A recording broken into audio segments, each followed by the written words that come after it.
Today's date is January 25th, 1996. The survivor is Selina Biniaz, maiden name Karp. The interviewer is Carol Stolberg. We are in Camarillo, California, in the United States of America. The language will be English. I'm Carol Stolberg, S-T-U-L-B-E-R-G, and I have the privilege of interviewing Mrs. Selina Biniaz on January the 25th, 1996, in Camarillo, California, in the United States of America.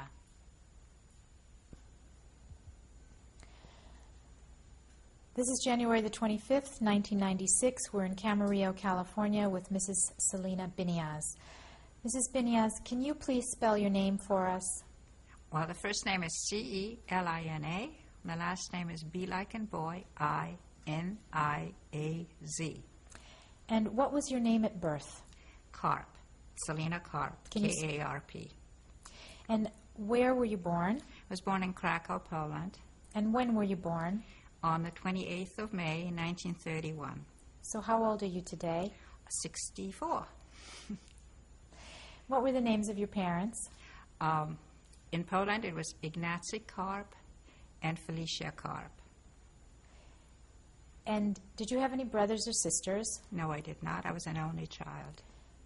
What was your father's occupation? My father was an accountant. And did your mother work as well? She was also an accountant. Tell us, please, what your earliest memories of childhood in Krakow were like. Had a very nice, happy childhood. Lived sort of a middle-class existence. My parents both worked. My mother was a professional person, so we had a governess who took care of me. It was important to behave in a certain way. I was always very well dressed, always wore white gloves, even to play in the sandbox in the park. Life was kind of nice till the war. When you were a child, did you have extended family members living around you, uncles or aunts or grandparents? Only an aunt. My mother's younger sister lived with us. She was an artist. She painted, did lots of interesting embroidery. What was her name? Gucia. Her last name? Wittenberg. That was my mother's middle name, maiden name. What was your religious background like?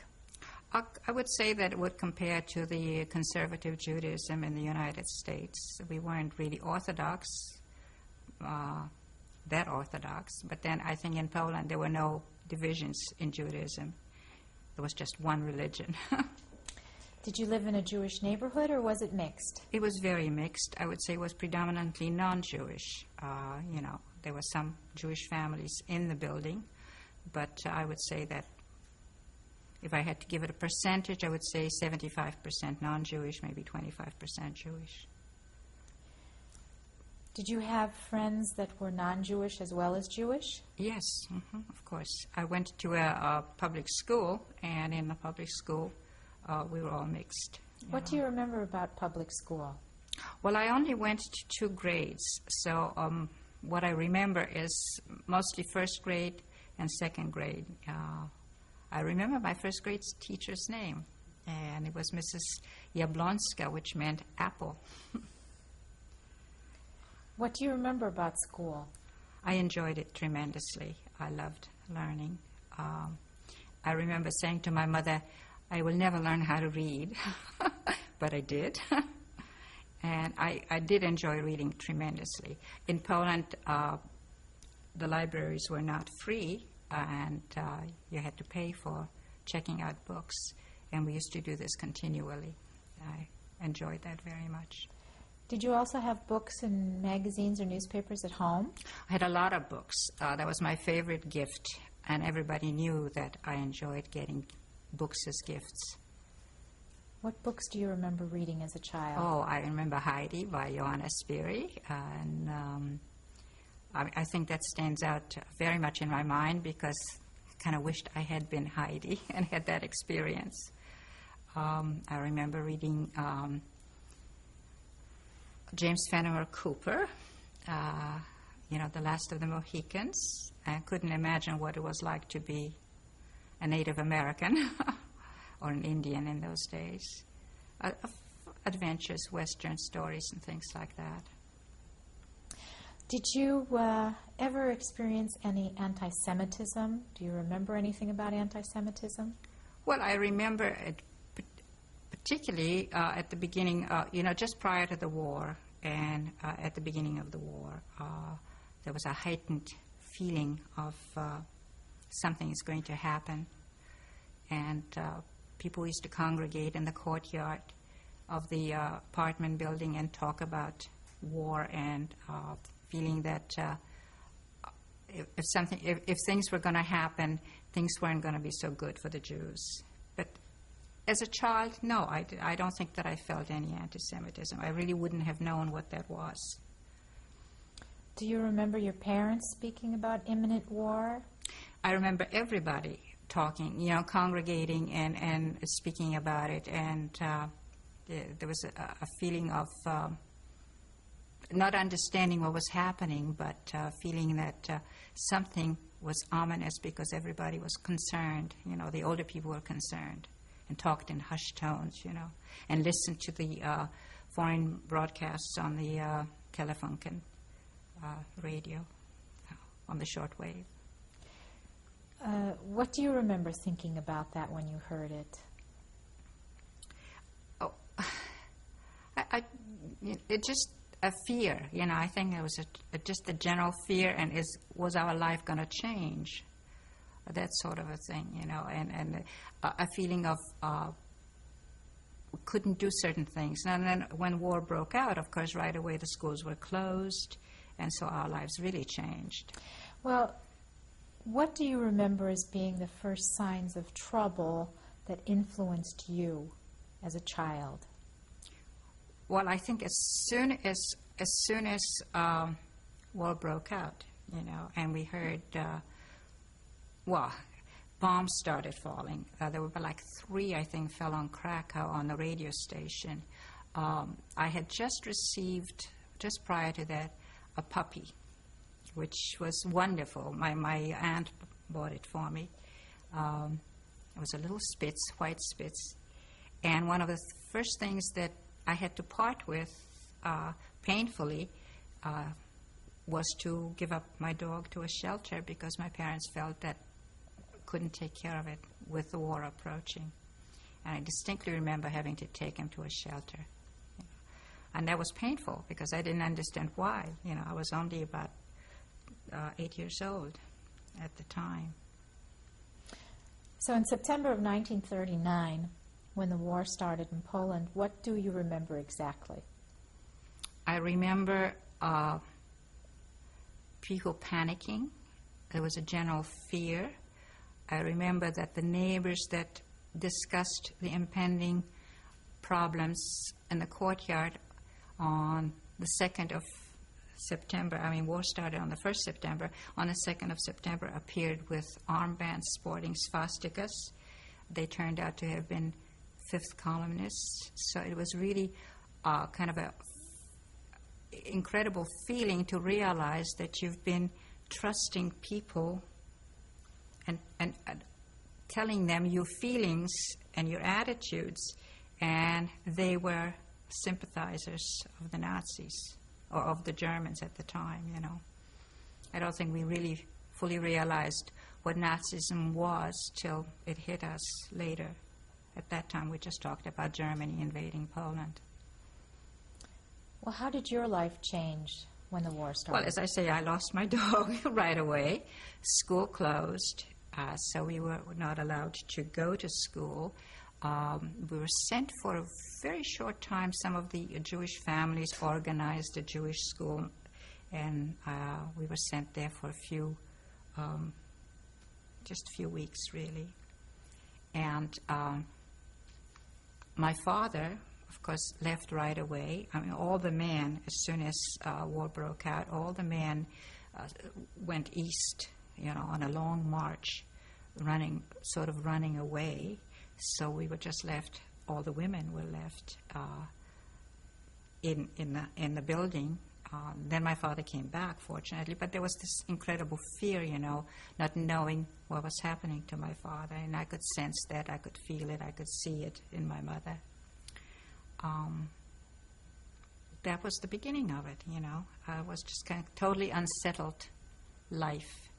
And by the time the winter came, my father was back after a long walk, back. Then when the winter came, right away we were told to go out and shovel snow and do all kinds of menial tasks for the Germans. But life changed completely right away. My parents, we knew that there were rumors that we were going to be resettled into a ghetto.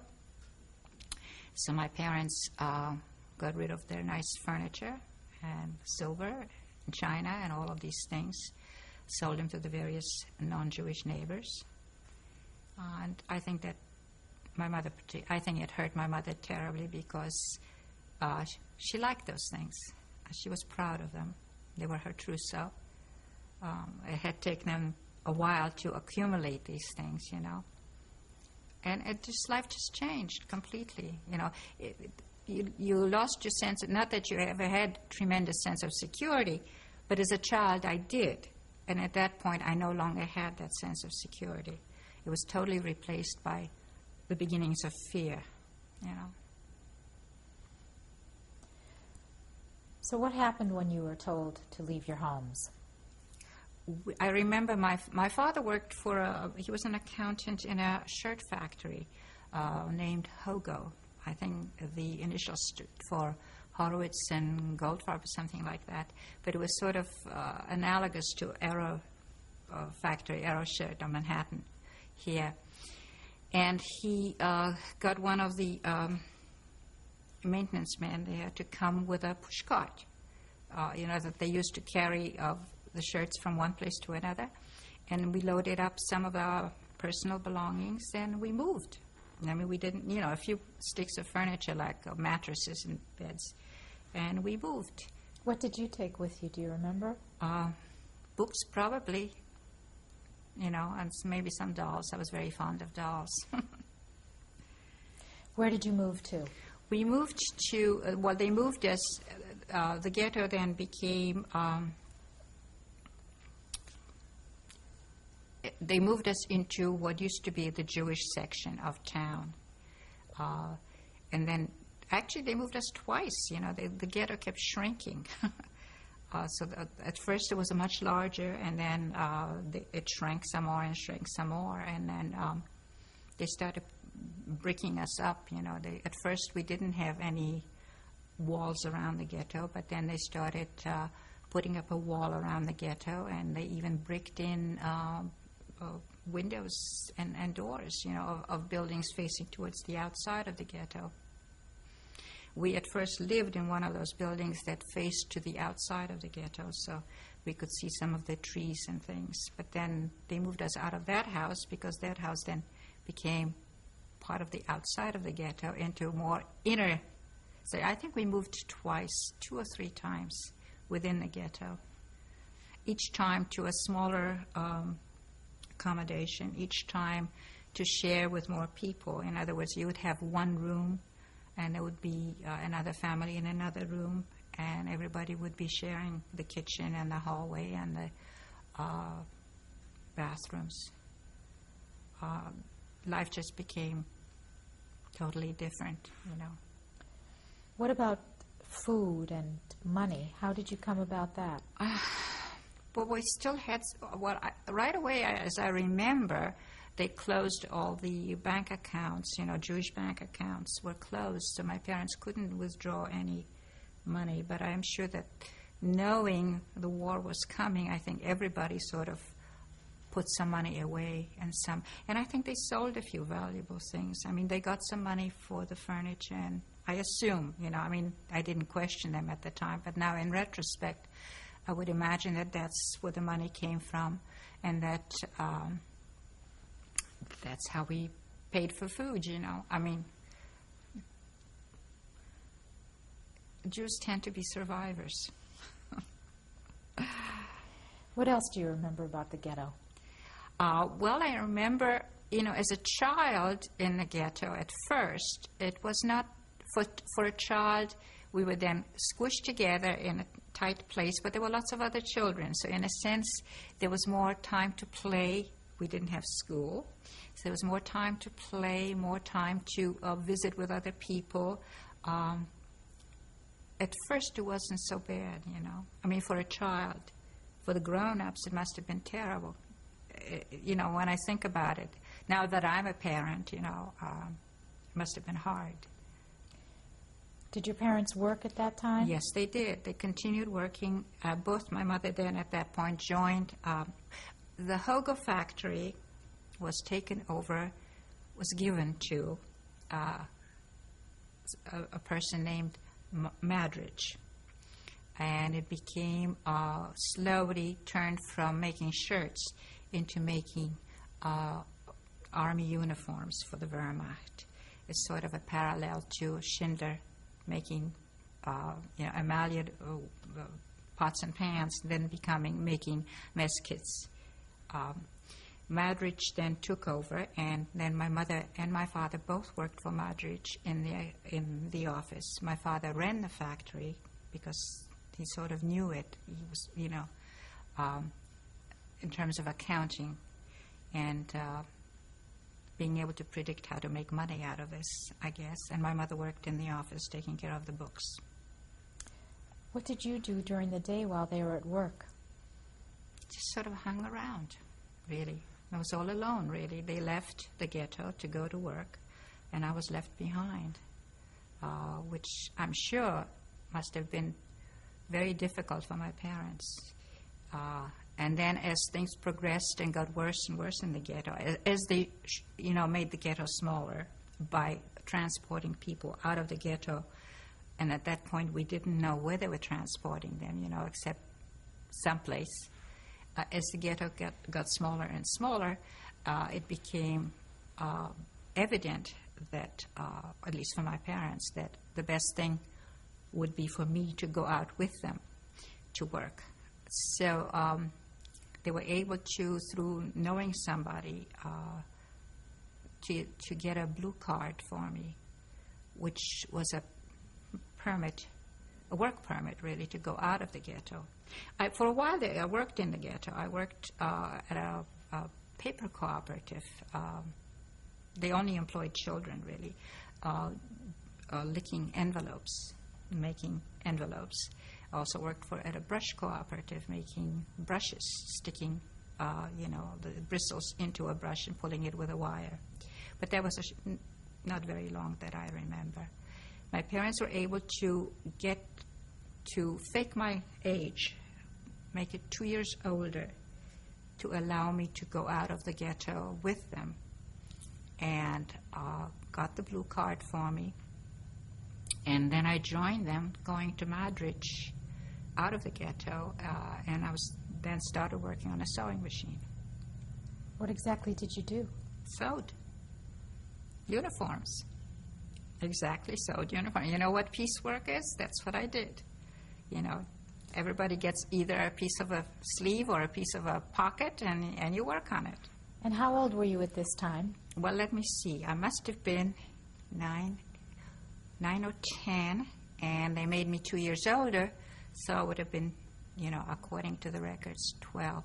But how old were you really at that time? Between 9 and 10. And what year was that? Must have been 1940 or 41, someplace in between there. Probably right about there, I'm not exact on the figures because I don't really remember the exact times that the ghetto got smaller and smaller, except that I think in 1943 it closed completely, and we were transported to, that was the last selection, we were transported to Plaszow, which became a labor camp. At first it was a labor camp, then it became a concentration camp. So when you say it was the last selection, what do you mean by that? What I mean by that is that one day they came in, and I think this is what is shown so very well in Schindler's List, because, except that I don't think, rightly so, it was not shown in its complete horror. because what really happened is that the German, well, I don't know whether they were SS or soldiers or whoever, took some of the children and absolutely knocked their heads on the walls. They swung them by the legs and killed them that way. It was a horrible experience. Did you I saw witness it, this? yes. We all saw it. You know. What did you think as a child at that time? I was afraid. I mean, what did I think? The overwhelming emotion that has probably ruled my life has been fear, fear of authority and fear in general.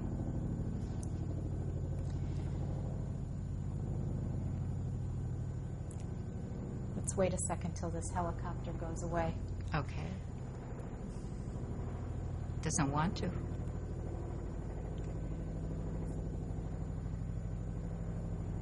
Let's stop for a minute. Okay, now the helicopter's gone and we can go back to what you were saying Right. about your feelings at that time. As I said, you know, the overwhelming emotion that I remember was fear.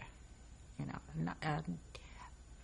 not so much anger, but kind of a questioning. How could anybody do anything like that? I think it was at the age of 12 that I know that I lost my faith in God, because I knew that the Jews believed that God, at least the explanation was that the reason things were happening to the Jews because of the sins of our forefathers. And I simply couldn't believe that any God would allow a child to be killed. So I had my doubts about it, and I have not really resolved them since. So after this incident with the Germans killing all these Babies, children, what happened to you next? Well, we went.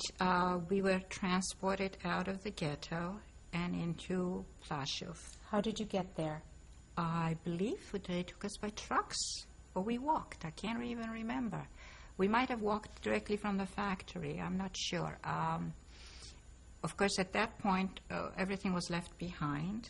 The only thing that we had on were the clothes on our backs, you know, so no possessions at all. We lived in barracks, 5 to a berth. That was it.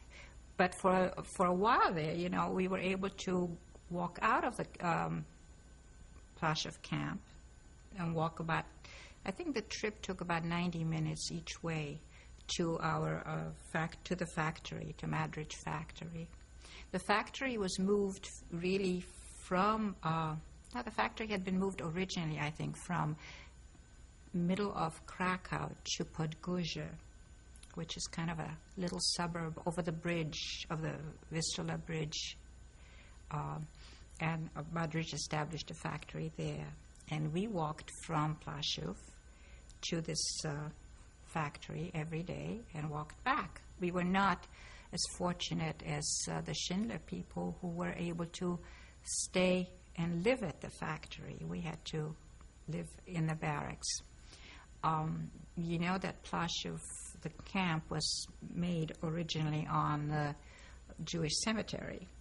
So they crushed the stones. So we walked every day over people's names, you know.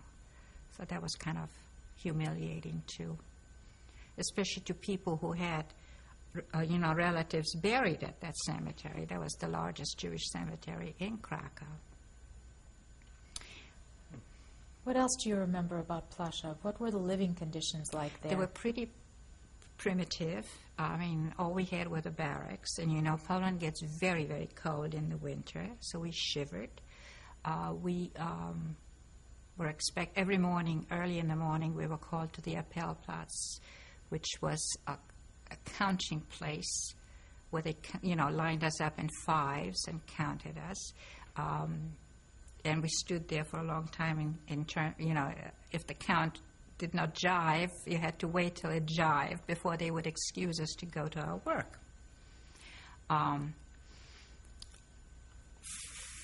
From the time we started going from the ghetto to the factory, we always walked in fives, and that sort of became, after the war, it was very difficult to walk alone. You always looked on either side of you to see whether you had your teammates with you or your, people from your five.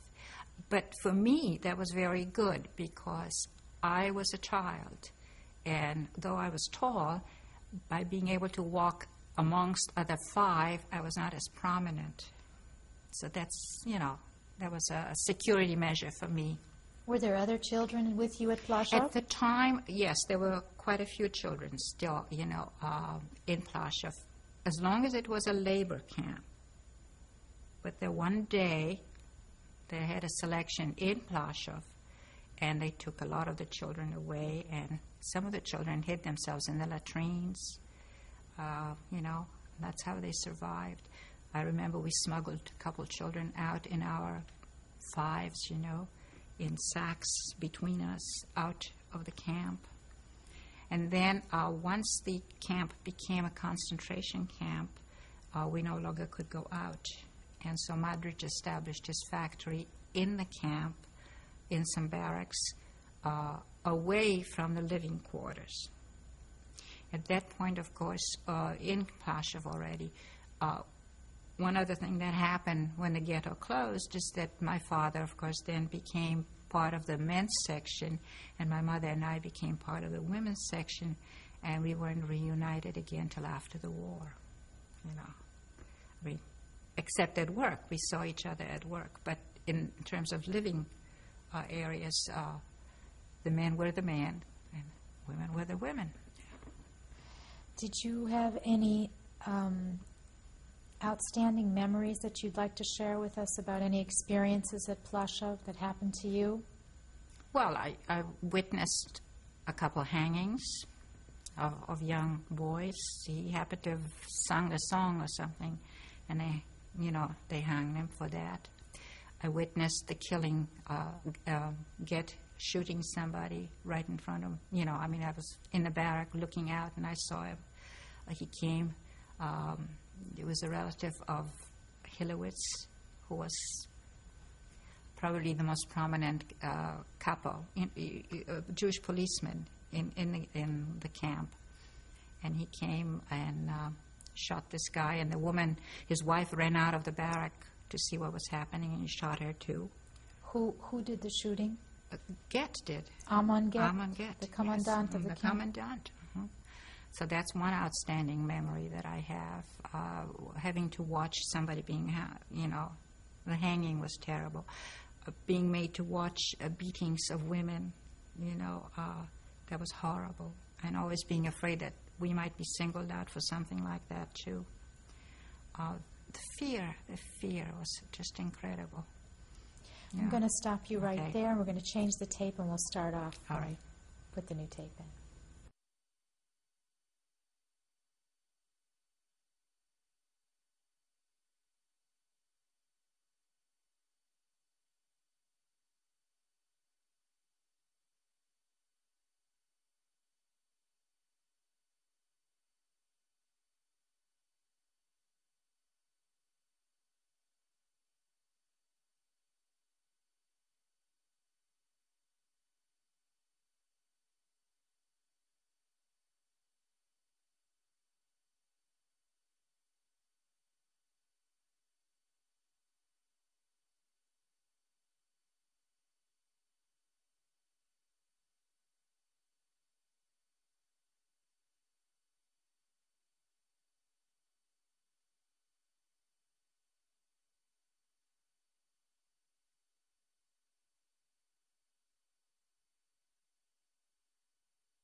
May 5th, 1996, in Camarillo, California.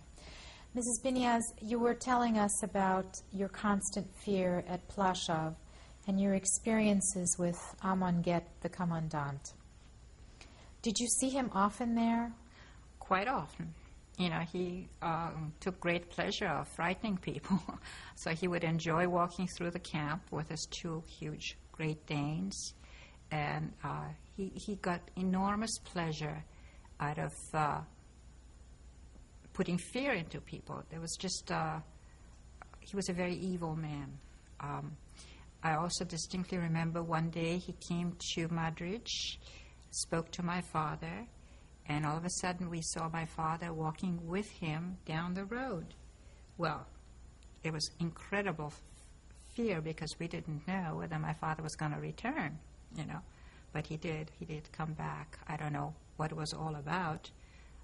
But you see, Madrid was friendly with Goethe, just as Schindler was friendly with Goethe, in a sense that they were supplying Goethe with all kinds of goodies, you know. That's how, you know, the bribery worked. And so we had a certain amount of protection as long as we worked for Madrid. Madrid was a wonderful person. He and his companion, Mr. Teach, they were really classy two people who somehow just got caught.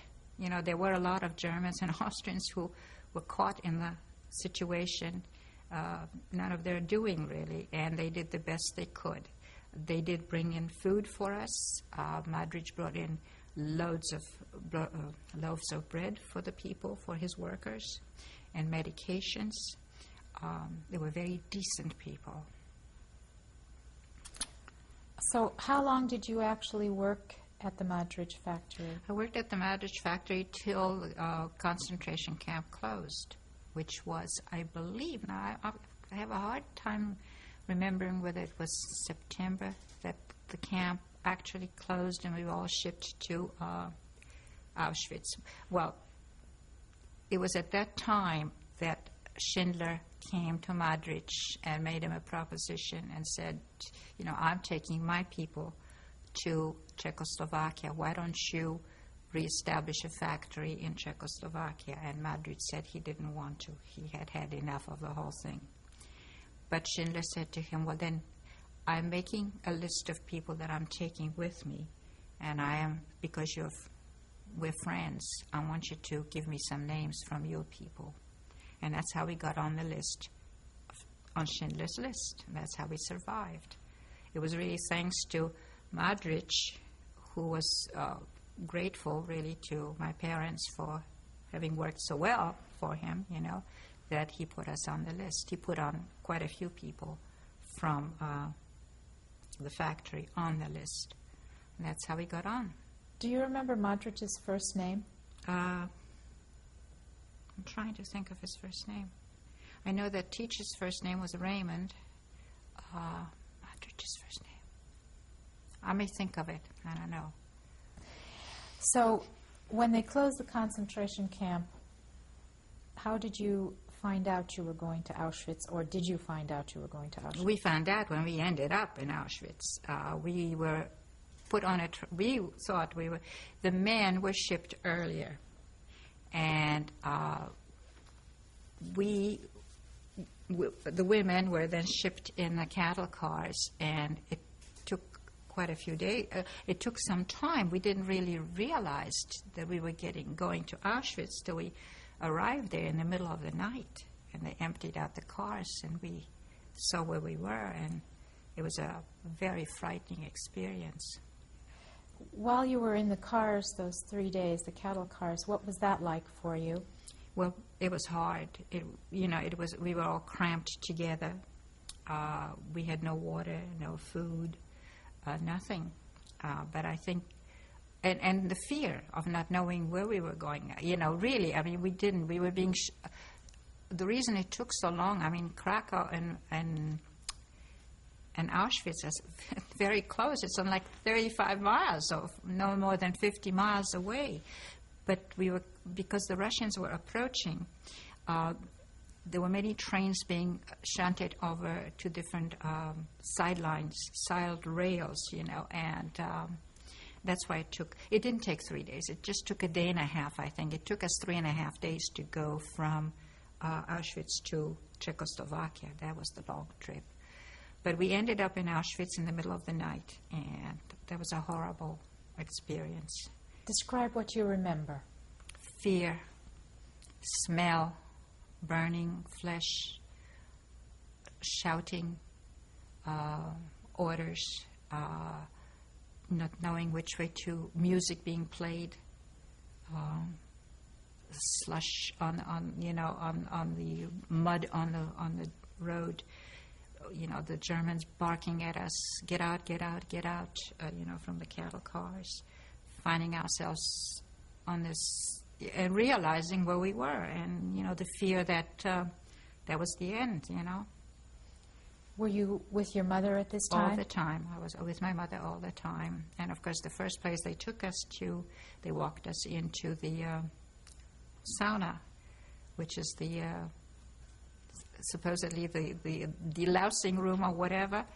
But we, at that point, already had heard what happened in Auschwitz. So when they told us to strip and take our clothes off, and they shaved our heads and all that, and they shoved us into the shower room, we didn't know what to expect, whether we were going to have the gas or whether we were going to have actual water. It was a horrible experience, When the water finally came, it was just like we couldn't believe it. And what happened after that? Well, they gave us clothes. I mean, they took our clothes away and they gave us their clothes. So we no longer had anything of our own anymore at all, And then they took us to the barracks. What were the barracks like? Cold, very cold. I mean, Poland gets very cold starting from October on, It was very cold. And the thing that, and they kept pulling us out of the barracks they make us stand in front and count us, and again in fives, and we would switch places, so the person in front and the person in the back wouldn't get so cold, We would take turns. And, of course, food was very limited, so we were hungry, very hungry. And what was the food like? Just a pot of watery soup and a little piece of bread. That was it.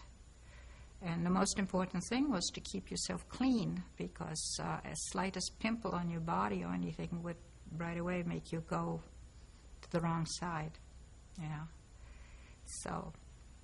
What did you do there during the day? Nothing. Literally nothing. There was nothing to do except stand on, they kept us for hours outside, counting us. But there was no work. We were waiting. We were in transition, supposedly. At least we found out that we were in transition. We couldn't figure out how we got there. We were supposed to have gotten, we were signed on a list. We were supposed to go to Brindlitz to work. So we were just waiting. We didn't know what was happening. There was another thing, not knowing one way or the other. Are there any specific incidences that you remember from Auschwitz that you'd like to share with us? Well, one specific incident is that I owe my life to Dr. Mengele's change of heart. It was one day that they took us through a selection again, and it was the only time that my mother and I were separated. She had gone on the ruse of peeling potatoes or something, which she thought she could bring some potato skins back to eat. Turned out it wasn't that. I think they were supposed to give blood or something like that. But anyway, they took some of the women, 35 or 40 women, to do work or something like that. The rest of the barrack was taken for a selection. Again, we were told to strip and walk through. And on the first run through, Dr. Mengele pushed me to the left side with some of the older women. And then I don't know what happened. He had a change of heart and told everybody to go through again. And when we went through again, I don't know how I got the nerve, but I looked up at him and I said 3 words in German, "Lassen Sie mich," and he let me go. He let me go to the right. And I ran out like crazy, clutching my clothes in my hands, in the nude, out. How old were you at that time? Well, I must have been 12 and a half, or almost 13, real age, according to the upped age. I was probably, 2 years older, so I would have been almost 14. What do you remember about Dr. Mengele that stands out in your mind? He was a devil. That's what a handsome, he was not a bad-looking guy, but what I remember, he had a pencil in his hand, and that's all he did was point with his pencil. That was Dr. Mengele. That was my one brief encounter, but I came out of it okay, you know. So I was lucky. So when your mother returned... My mother returned and found out that the barrack had been taken for selection, and she was frantic, absolutely frantic. I remember having run out from the selection and my mother returning and running up and down looking for me. I mean, she was absolutely frantic, you know. I can imagine, you know, what it would be like. So how long were you in Auschwitz altogether? I'm trying to remember when he got us finally. Schindler actually came. When I see, that's another thing. I really didn't know that he actually came for us till I found out later that it was only through his interference that we finally got out, you know, because all of us, we were lined up to go. They lined us up again and told us they were going to tattoo our number on us. And I was even asking my mother, is it going to hurt? Is it going to hurt? And then all of a sudden, they shoved us into the cars, and we went off without the tattoos. We couldn't, you know, everything happened, and you didn't understand why.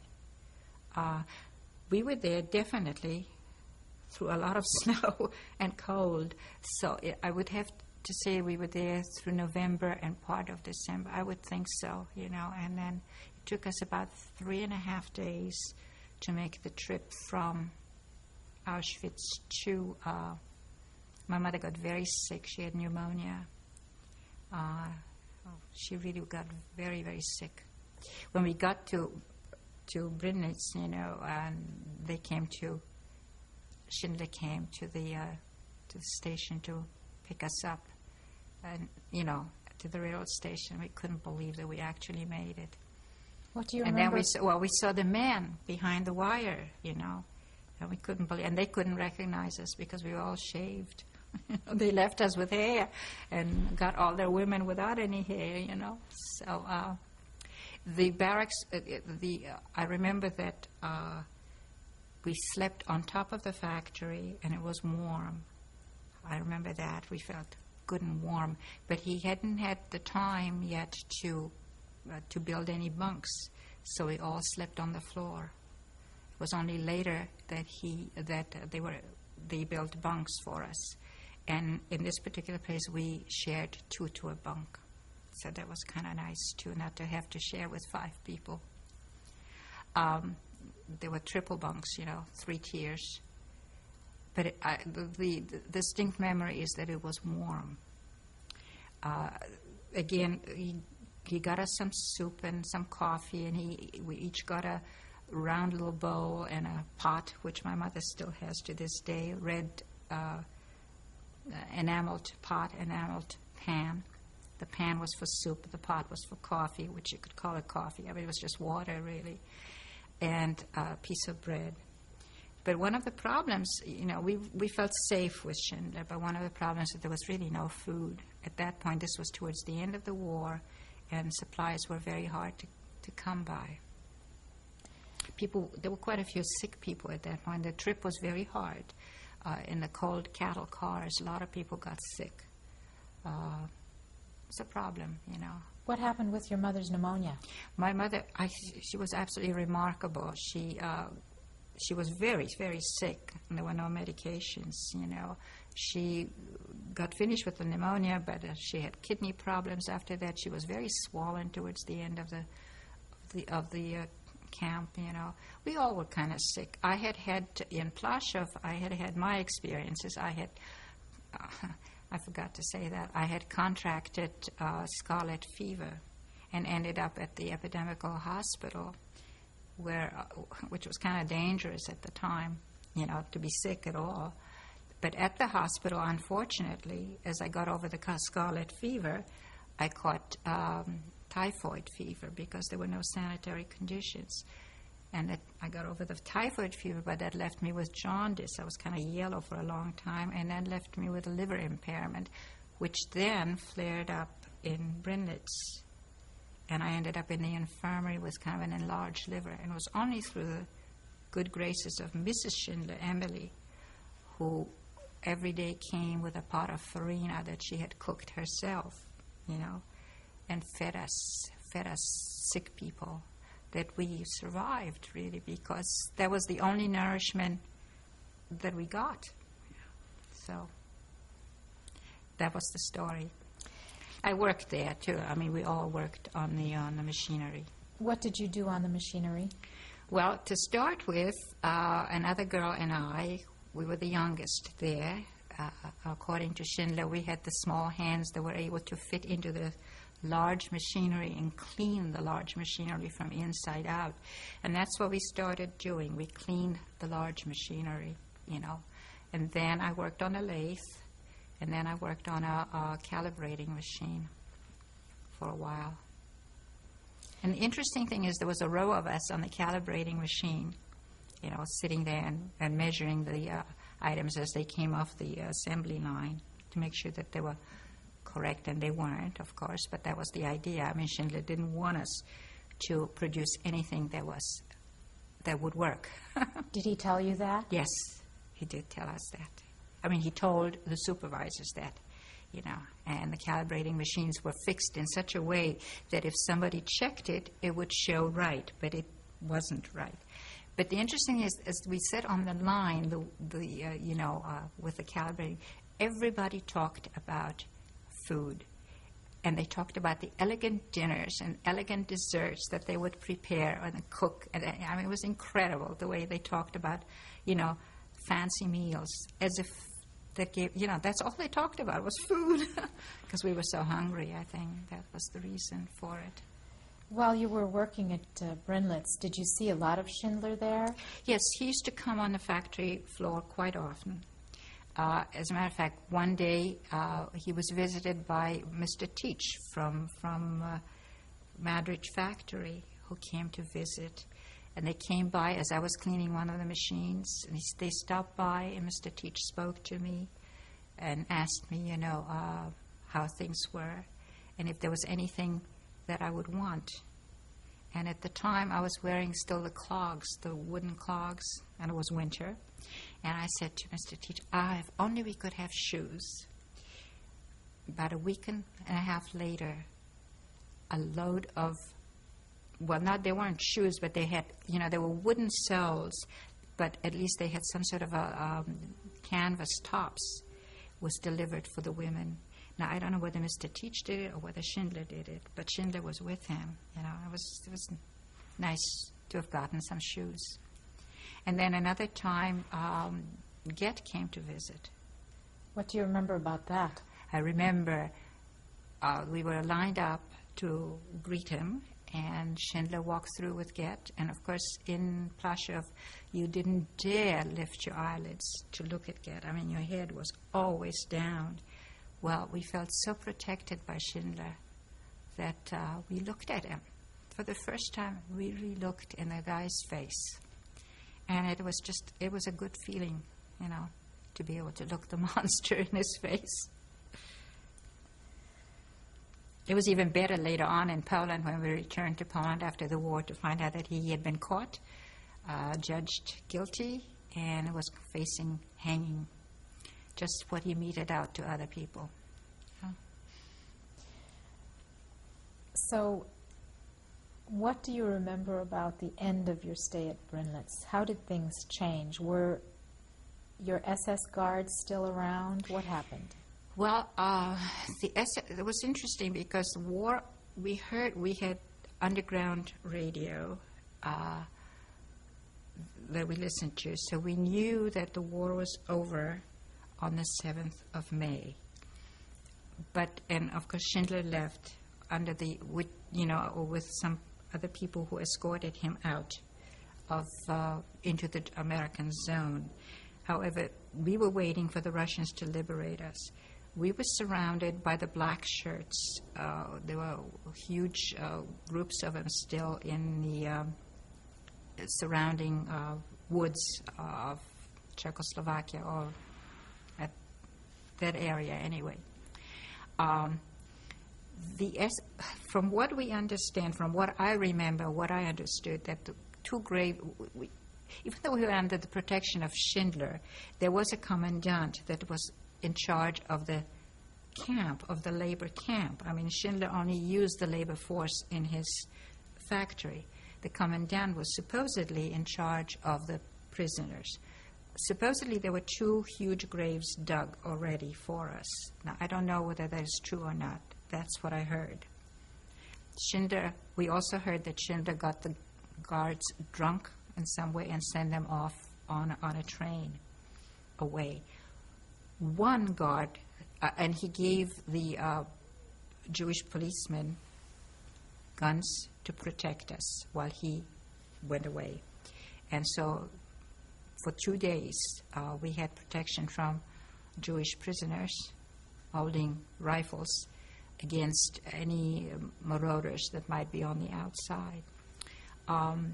We understood there was one terrible guy, and somehow they caught him in some way and kept him, because I know that when the Russians liberated us, they hanged him, and they wanted us all to watch the hanging. Was this a German that was hung? Yeah. Who did the hanging? The Russians. The Russian army was a very interesting army when they came in, unlike an army that you think marches to a goose-stepping beat. You know, they were they're very incredible. There were women and young boys and older men. It was just they weren't in ranks of any sort. They just came, you know, with one of them on a horse to start with, you know, to tell us that we were free and to tell us to leave the camp. Well, we were afraid. We did not know how to walk outside of the camp without walking in fives, you know. But after a while, you know, in a few days, we started back to Poland, walking, and, you know, all the bridges were blown up and all the roads were, it took us, you know, we were liberated on the 9th, and it took us, I would say, a good 2 weeks to get back to Krakow. This was the 9th of May, 1945? 45. Before you get back to Krakow, let me just ask you, did you see Schindler leave the camp? No, I did not. No. Instead, he left at night. There were some people who did accompany him and some people who did see him leave, but I was not one of them, no. So, after leaving the camp, how did you get back to Krakow? We walked. Primarily, we walked, or we hitched some rides on carts if people would take us. The Czechs were incredibly kind people, the kindest people I've met, really. They were wonderful. They really extended themselves. They shared whatever they had with us. Really good people. So, you know, by walking and by hiking and by hitchhiking and doing all of those things, we finally got back to Krakow. Who were you with at the time? My mother and my father, the 3 of us, because we met in the last camp. And how old were you at this time? I was 13, almost 14, because my birthday was on the 28th of May. So what do you remember about going back to Krakow? I remember that we weren't welcomed. Here we thought we had survived the war and we would be, you know, welcomed, but we weren't at all. If there was any, you know, that's when I really felt anti-Semitism. We were really told, you know, we shouldn't have survived. Hitler didn't do enough. You felt like you didn't want to stay there for a very long time. On the 28th of May was my birthday, and the only thing I wanted was to go to a movie. So my mother arranged for me to go to the movie, but I didn't have any clothes. We were staying with some people, and I borrowed a skirt and a top from this lady. But the skirt, I had to wind like 3 times around me. I had weighed 65 pounds, and I was as tall as I am now. So I was pretty skinny. 35 kilos, 70 pounds, yeah. But I had, you know, I went to the movies. I remember to this day what I saw. It was Diana Durbin in some sort of a show called, in Polish, Pensjonarka. I mean, it was some sort of a school for girls, you know, and adolescent girls. And it was, to me, it was absolutely charming, and she had a beautiful voice, and she was singing in it.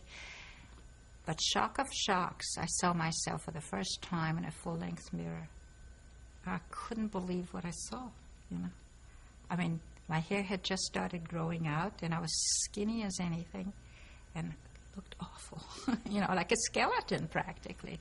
So that's how I remember my birthday. Anyway, I also realized that I didn't know anything. I didn't know how to write. I knew how to read, because one of the things I forgot to tell you was that in Plaszow, they brought books from all over to burn them.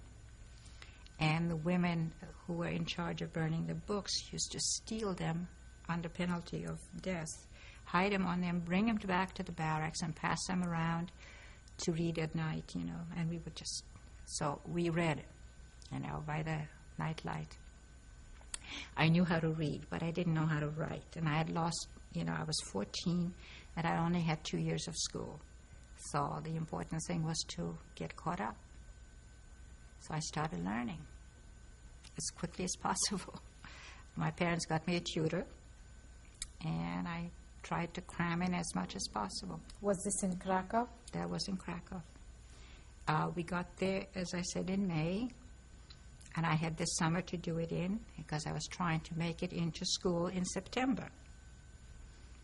And I took the exams, and I made it into the gymnasium. I made up 6 years of school in one summer, and made it into, I was only 2 Jewish girls were accepted. I was one of them.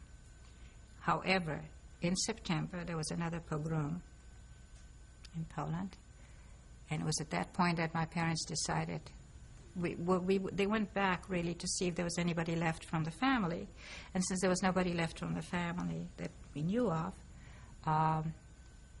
they let my uncle know in Israel, and also my uncle in the United States, that we survived.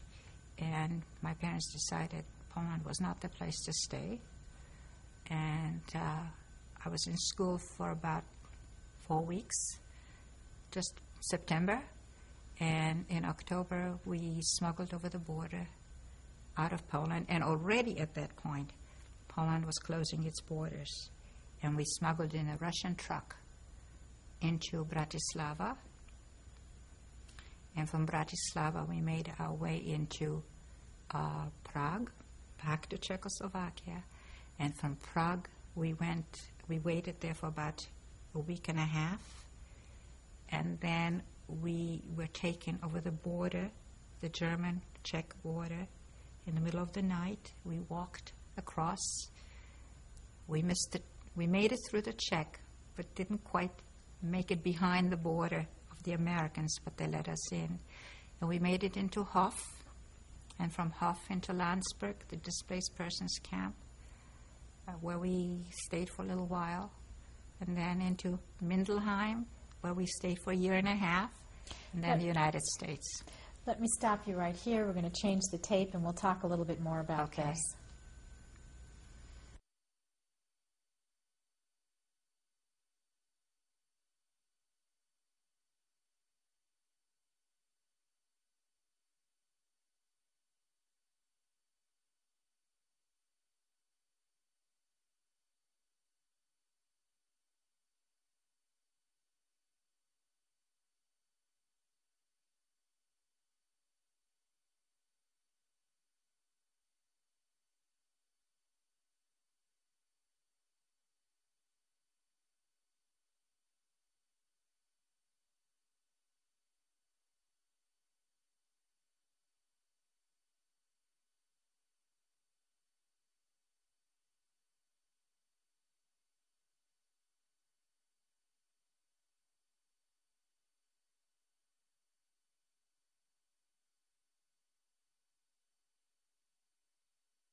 5th, 1996 in Camarillo, California. Mrs. Binyaz, when we left off, you were telling us how you traveled through Germany to come to the United States. But let's back up a little bit. And why don't you tell us what it was like at the DP camp when you got there? Well, there were people from all over who had no way of going back to their countries. And again, we lived in barracks and buildings. Lots of people got married, and some of them actually started having babies. But we had lived in camp so many years that my parents decided this was not the way to live anymore and started to look on the outside. Went to a place called Mindelheim, a small community in Schwabenland. It's on the way to Memmingen. It's between Munich and Memmingen, or Augsburg and Memmingen, the home of the River Mindel. It's very charming, very small. They were able to find an apartment, or a requisition, a room really, from a woman whose husband was perished in the war but was a Nazi. Which wasn't really fair in retrospect to do this to somebody. I mean, she had nothing to do with it, but that's the way it was after the war. But we lived in her apartment, or she was actually the caretaker of the bank, and we lived upstairs. It was an attic apartment. It wasn't very much, really, but it was a better place than living in a camp. And we went on German ration cards, so we didn't even get anything from the camp. We did get packages from UNRWA once in a while, which was wonderful to get that piece of chocolate and a piece of soap.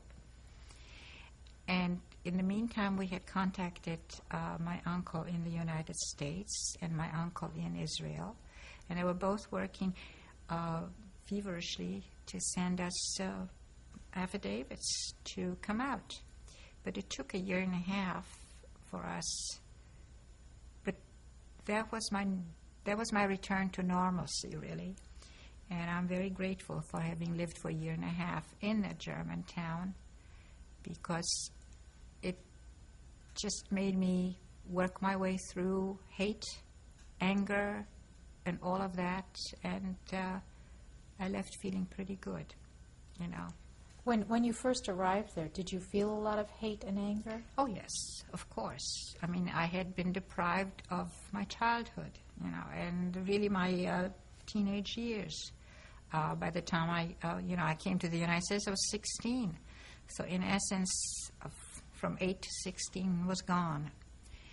But I had a very good experience in Mindelheim just by chance. I went to a convent, and there was an elderly nun there. She was 92 years old, and I was 14 and a half.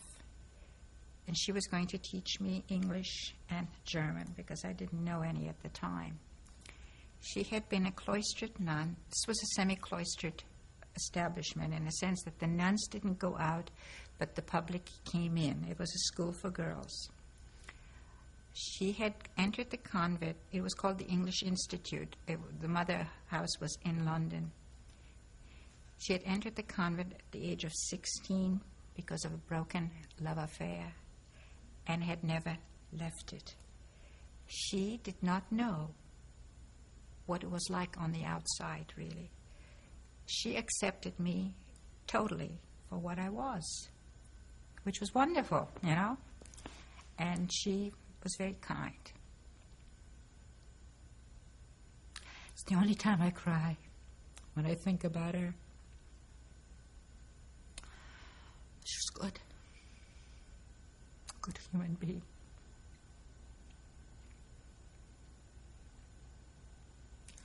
I had a good relationship with her for 2 years. 1.5 years. And then we kind of corresponded in the United States when I came here. She died at the age of 94. I have her letters. There's some good Germans. Not everybody was bad. I think living in Germany taught me one thing, that evil can happen anywhere with any human being if you give it a chance.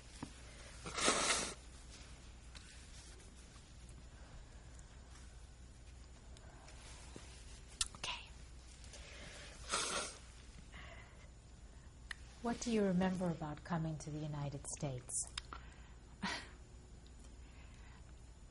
We arrived in New York after 11 days on the boat.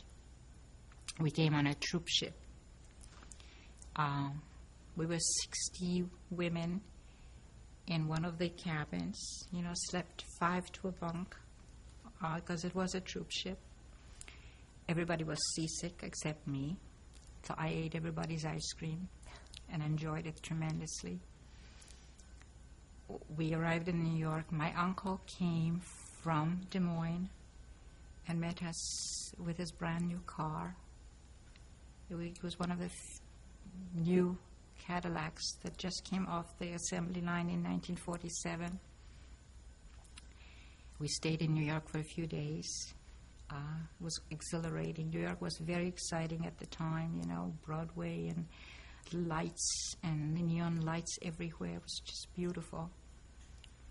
And he drove us then from New York to Iowa, which was very nice to get to see part of the country, that way. We didn't stay very long in New York. We stayed about 3.5, maybe 3 or 4 days, that's all, So, when you began your new life in Iowa, what did you do? Did you become a student again? Did you work? Right away, as a matter of fact. Right away, as soon as we got to Des Moines, it was in the summer, I signed up for summer school. I presented my book. I had been tutored in Germany. My English nun taught me English and German. But I also was tutored in mathematics and Latin and took violin lessons.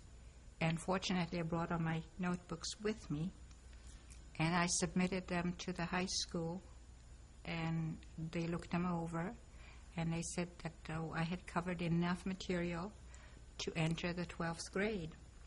However, I did need the requirement of American history, which is an 11th grade subject.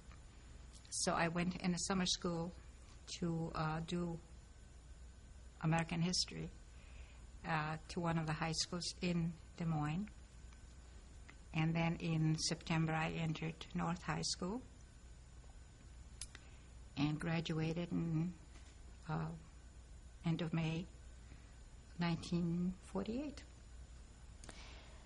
Did your Holocaust experience affect you at all in the way you interacted with other American children when you arrived here? Oh, I'm sure I did. First of all, it was very hard for me to talk about it. Secondly, when I was very fortunate to have been able to go to college, to Grinnell College, which is a nice private school in Iowa, a very fine private school. And the thing that I was just old beyond my years. I worked very hard. I was on a scholarship, but I had to support myself for board and room by doing all kinds of jobs. And the thing that bothered me most is that the young people who were there, who were given the education, really didn't appreciate it. But that was a function of the fact that I had gone through things that they hadn't. And it took me about 3 years to finally, by my senior year, we were on a par. They had matured and I had leveled off. So I think I enjoyed my senior year the most. But it was difficult for me to accept the fact that they did not appreciate what they were given. Were you able to talk about your experiences in the Holocaust to anyone? Not really. I mean, it's very difficult. It was very difficult to talk about it because nobody could comprehend it. And I think that's why I said Schindler's List, the film, is sort of opened up floodgates, because now people who see it are able to ask questions or at least comprehend one's experience. So, after graduating college, what did you do? Well, I got another fellowship. Well, I spent one summer at Northampton School of Social Work. At the Smith School of Social Work in Northampton. And then I was fortunate. I had gotten a fellowship to Columbia University. There were two of us who won $10,000 scholarship for further study out of something like 245 applicants. So that was quite a feather in our cap. And I ended up at Columbia. I got my master's there in education and lived at the International House, met my husband that way. And what's your husband's name? Amir. And we got married in 1953. And then I continued, I had, beyond that, I went, after that, we settled and I continued my education at other schools. And I ended up teaching for about 25 years. At what level? I taught elementary school and I worked with youngsters who had learning difficulties. I felt that was the right thing to do. I enjoyed it too very much. It was very gratifying. And then you had a family of your own? Yes, 2 children. And their names? Robert is my son, and he's married to Lucy. They has a little girl named Rachel. She's 4 years old. And then I have a daughter, Susan, and she's married to Bob, and they have a little boy named Alexander, and another one on the way. Who's going to have the baby? Susan. Your daughter. My daughter, in March. Tell me something. Do you feel that your Holocaust experience influenced you in the way you raised your own children? Yes, it did. In what way? Very much so. I didn't talk to them about it till my son was 12 and my daughter was 8.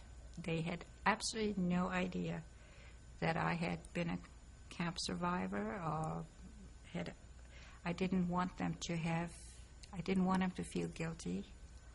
I wanted them to have a happy childhood.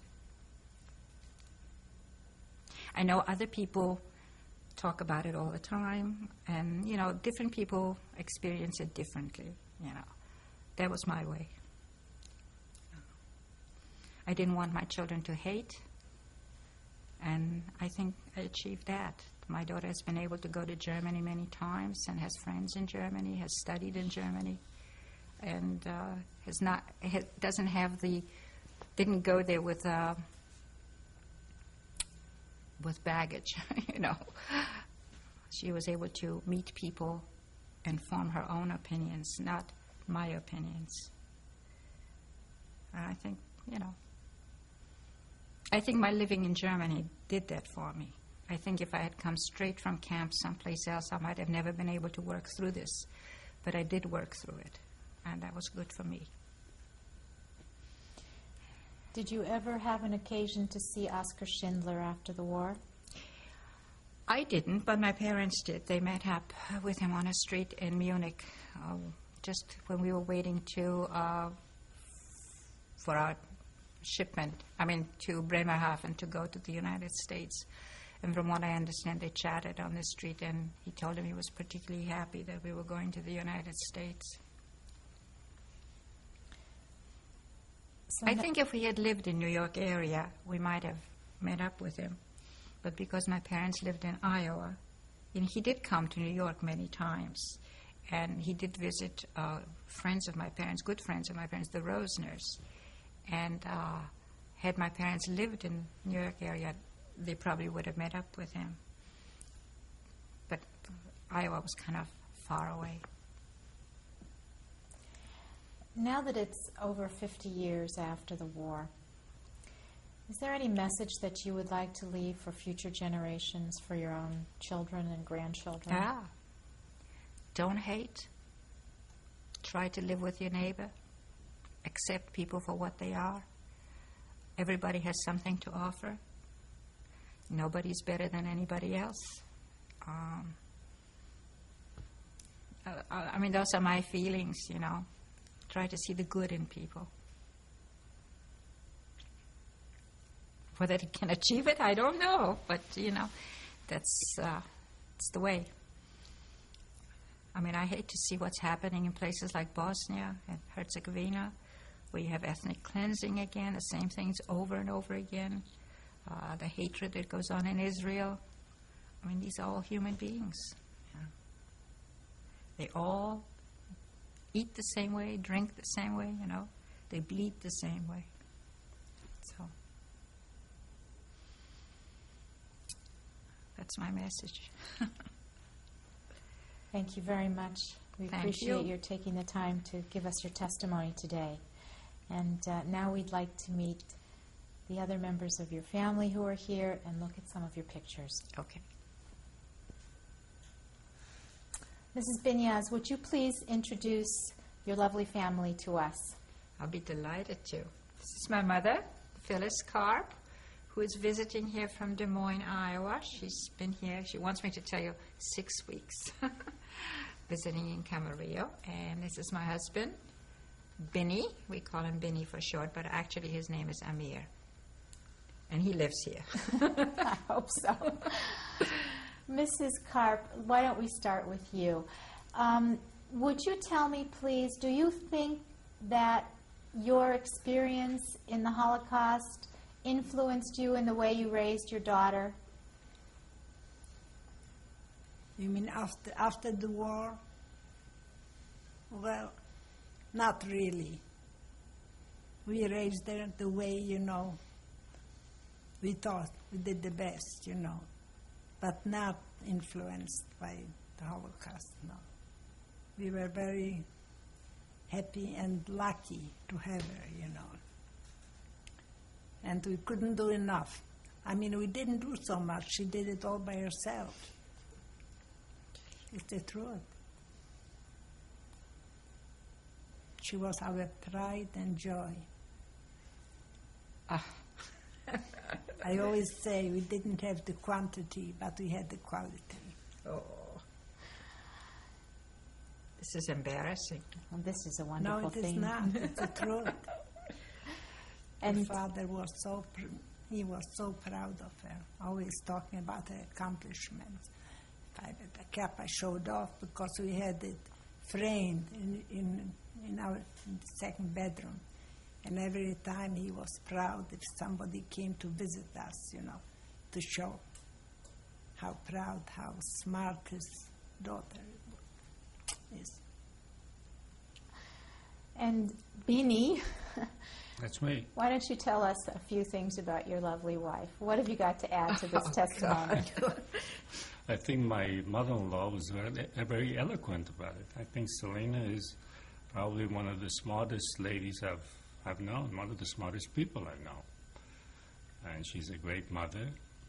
She's very caring. She's a caregiver. And I'm just as equally as my mother-in-law proud to have her in the family.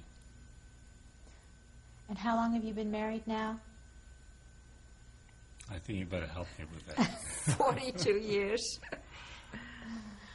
Thank you very much. We appreciate you taking the time to be with us today. May I add something? Yes, please. You know, my husband was sick for a while, 2.5 years, and she was just wonderful. Leaving her husband alone here and coming to Des Moines to stay to help me out, you know. It's something you cannot buy it, That's what every daughter should do. but they don't. Wow. You're exception. It's true. Well, thank you very much. We appreciate your time. And now we're going to take a look at some of your pictures. Okay.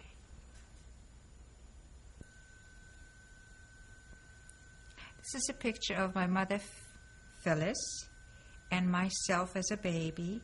It was taken in 1931 in Krakow, in Poland. I must be about probably 5 or 6 months old on that picture. Where did you get this picture from? Well, it was probably sent to one of our relatives, either in the United States or in Israel, because we had none of the pictures left. Whatever pictures we see today are pictures that have been preserved by family members and then given to us after the war.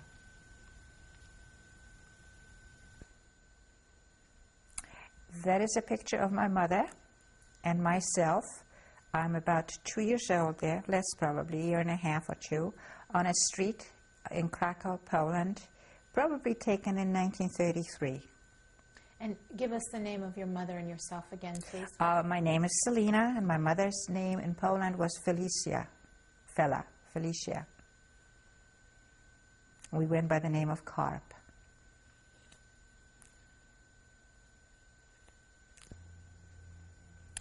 That is a picture of me, Selina, on my first day of school, dressed in a uniform. I'm 6 years old, and I'm going to the public school called Adam Mickiewicz, named for the Polish poet. It is taken in the courtyard of our apartment building at 22 Krupnicza, ulica Krupnicza in Krakow, Poland. And the year would have to be then 1937, September of 1937.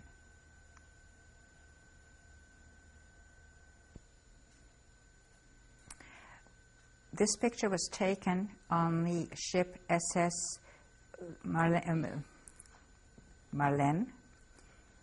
and it is taking us from Bremerhaven to the United States. It is my birthday, 28th of May, 1947. On the left-hand side is my mother, Phyllis Karp, or at that time still Felicia Karp. Right next to her is a picture of myself, Selina Karp. I don't know who the other two people are on the right-hand side, but looking through the opening on the right-hand side where the people are standing, to the very back there, you see Europe disappearing on the horizon.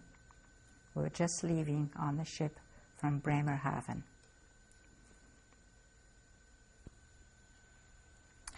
This is my concentration camp number, 76318.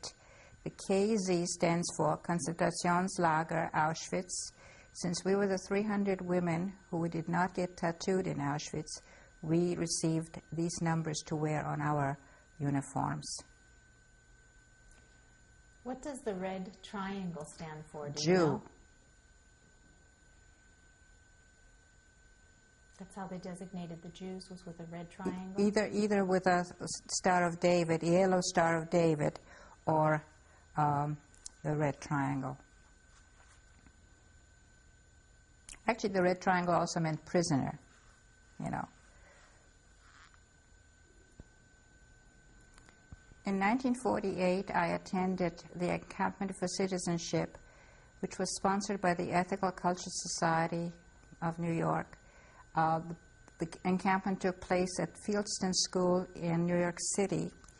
Mrs. Roosevelt, Mrs. Eleanor Roosevelt, was a sponsor of the encampment, and we would go to her estate in Hyde Park for a picnic on the lawn. I took this picture of her while she was talking to us with a little brownie camera. She was a wonderful lady, as you can see that in her face and in her smile. She was very interested in the young people and in the experiment in living together of various races and religions.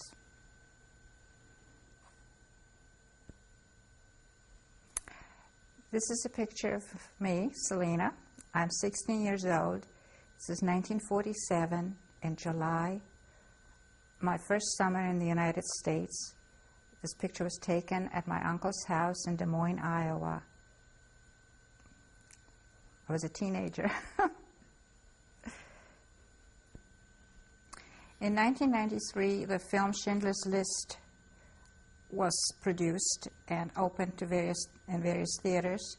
This is a picture of my mother, Phyllis Karp, my father, Irvin Karp, and the little pot my mother is holding, the little red pot, is the pot we received at Schindler's factory from which we drank our hot liquids. My mother has kept it all these years as a reminder of what it was like to be in a camp. Where was this picture taken? The picture was taken by the Des Moines Register people in Des Moines, Iowa in 1993. This picture was taken in 1989 at Yad Vashem on the Alley of the Righteous in front of Schindler's Tree. On the right-hand side is my mother, Phyllis Karp. Next to her is my father, Irvin Karp. And I am on the left, Selina Karp-Binias.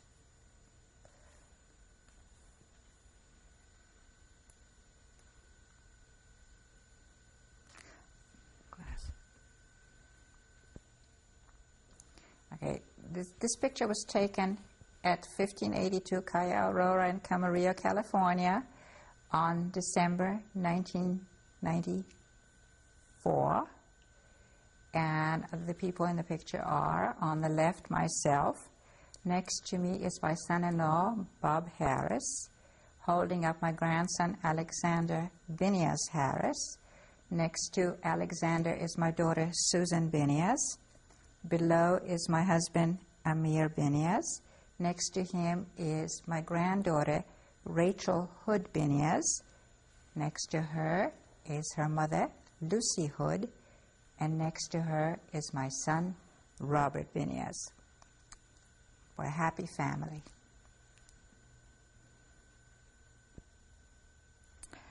Since I'm a survivor of Schindler's List, I was invited to the preview of the film. My husband took this picture in front of the poster advertising Schindler's List. This was the first time I saw the film. I was incredibly moved by it, as was the entire theater. There wasn't a sound emanating from anybody, even after the end of the film, except some people were crying. I think the film was exceptionally well done. I think Mr. Spielberg did an excellent job with a very difficult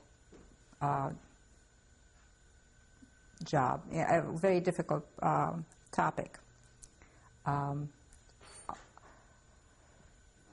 And I think he sort of opened people's eyes and ears to what was happening at the time, and has made it possible for a lot of people to come forth and speak about their experiences.